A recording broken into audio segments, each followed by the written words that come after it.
Here's a simple way to settle that nervous system that no one has mentioned yet.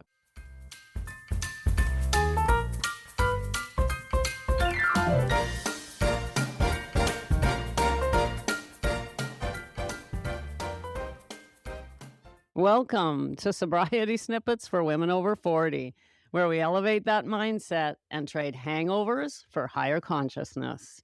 I'm Becca Jacobson. Welcome back to Snippet Land, my dears. It's Monday. We have a beautiful week ahead of us here in Snippet Land. Monday, Wednesday, Friday, you're going to get your snippet.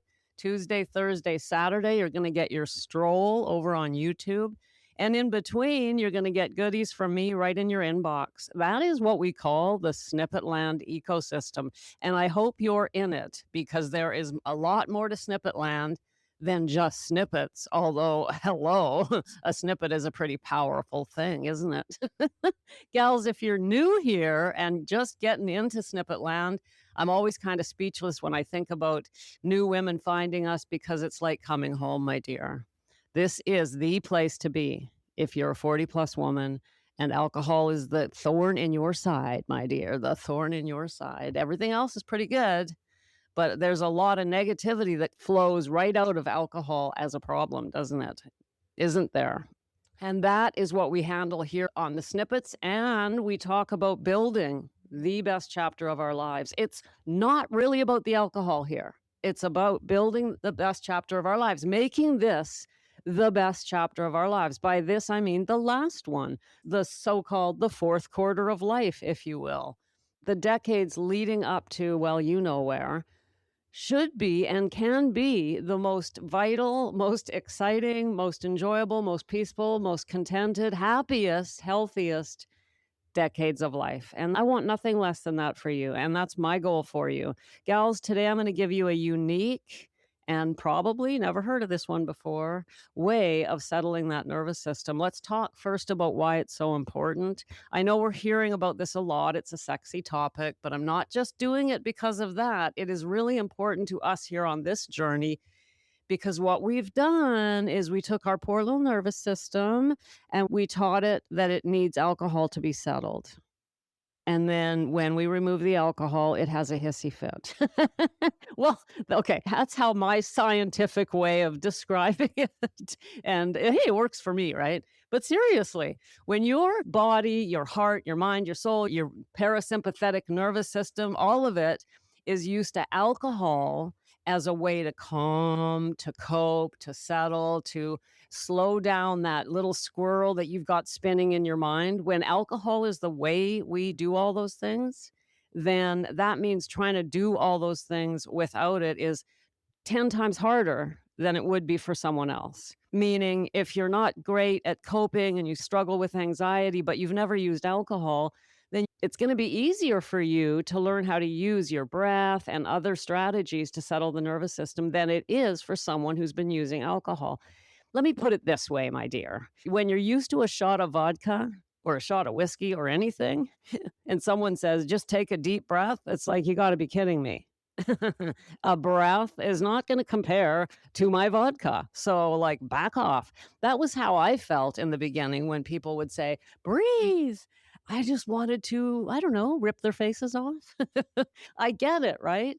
And because of this, we have to be extra patient with ourselves as we're learning to regulate a dysregulated nervous system.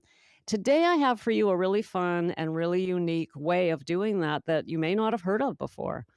And it is simple. It is humor. It's laughing. It's being able to just laugh at something, even if there are things in your world that are far from perfect.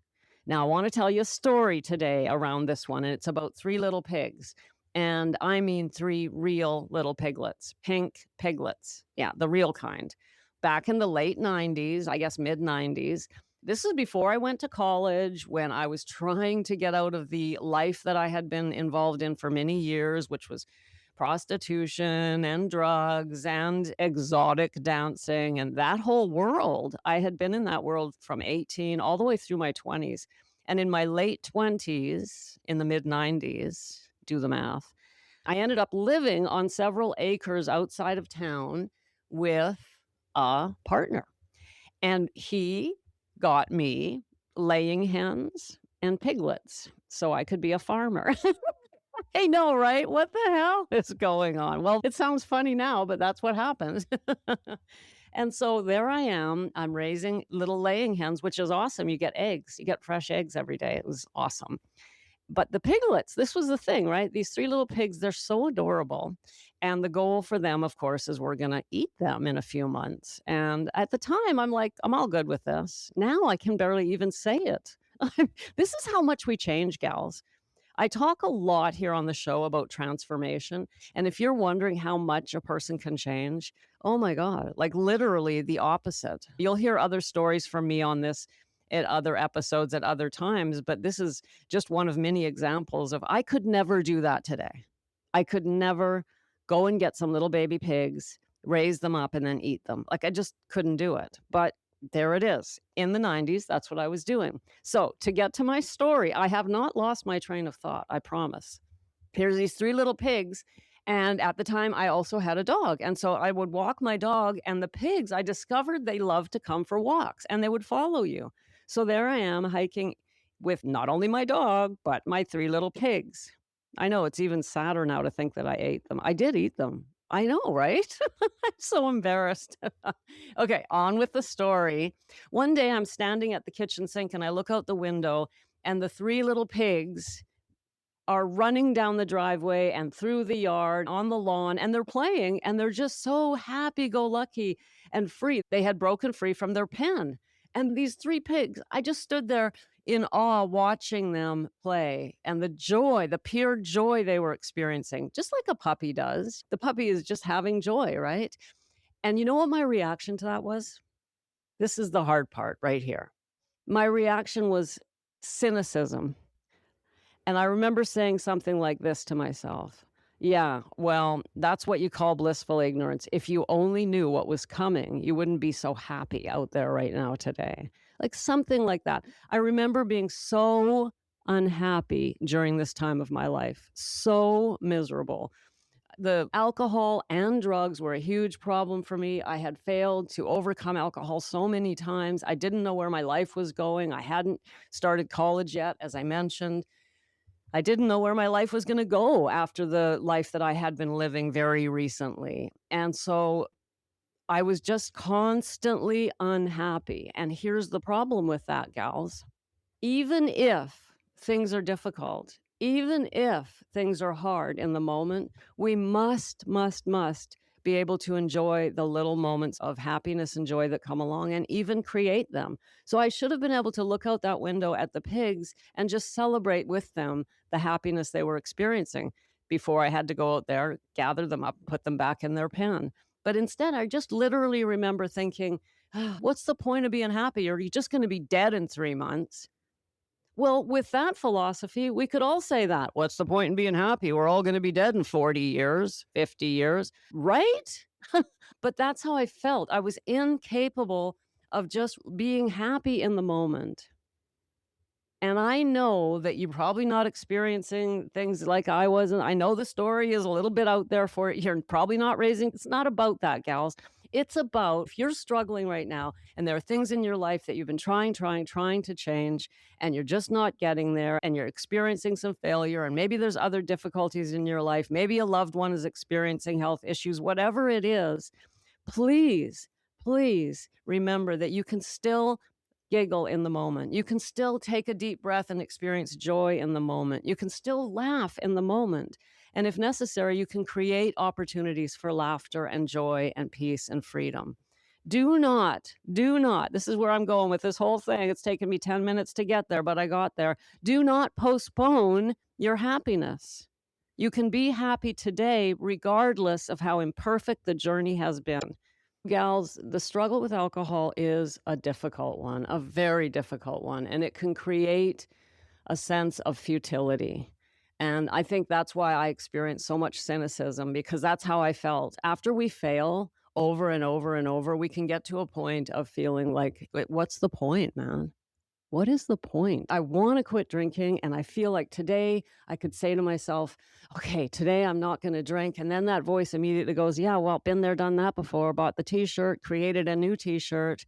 You own the committee. You're the queen of the one who's made that promise and broken it many, many times.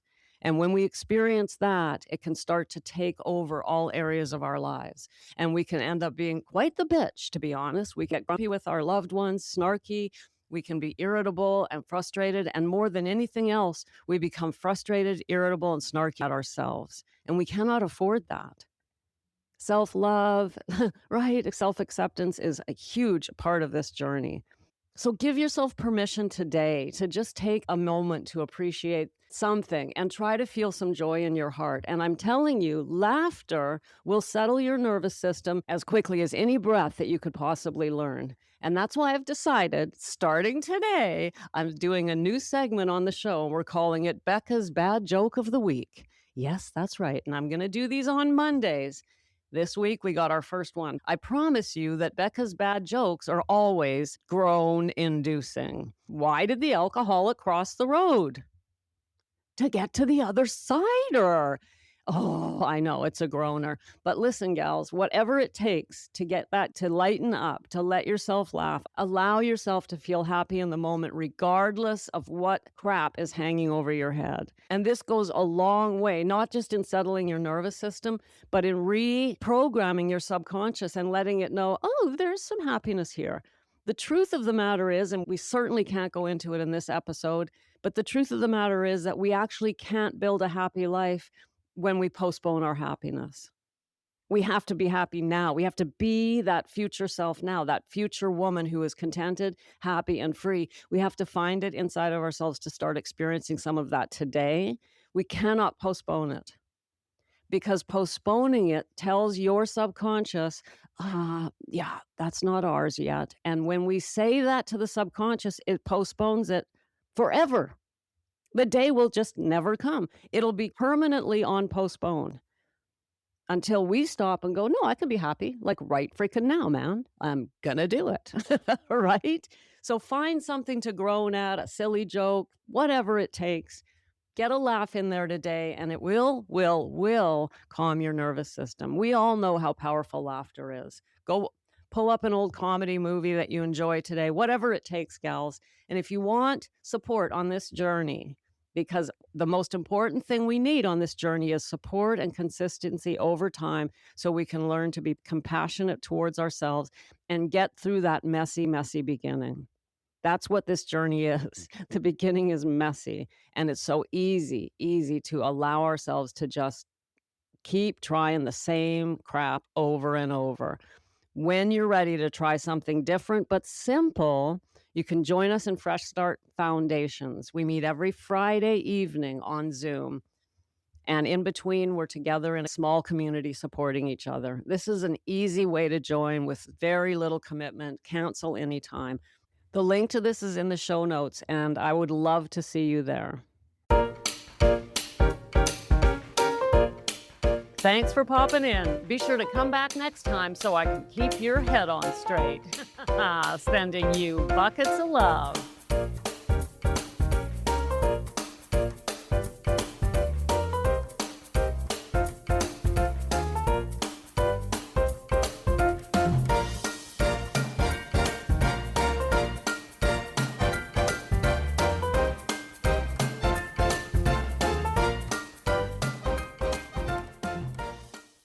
The modern man is fascinating. He has a standing desk. He takes creatine. He listens to podcasts at 2 times the speed. He owns 3 water bottles, and he follows 6 productivity influencers. Then every weekend, he drinks enough alcohol to tranquilize a rhinoceros. If any of this sounds familiar, I'm Shane Raymer, host of That Sober Guy podcast. We talk performance, we talk purpose, we talk leadership, and we talk about building a better life without alcohol. Because the answer isn't another life hack. It's removing the thing that's holding you back. Search That Sober Guy wherever you get your podcasts. If you like the show, please take a moment to rate, review, and subscribe. It really does help the show to grow. Thank you for listening.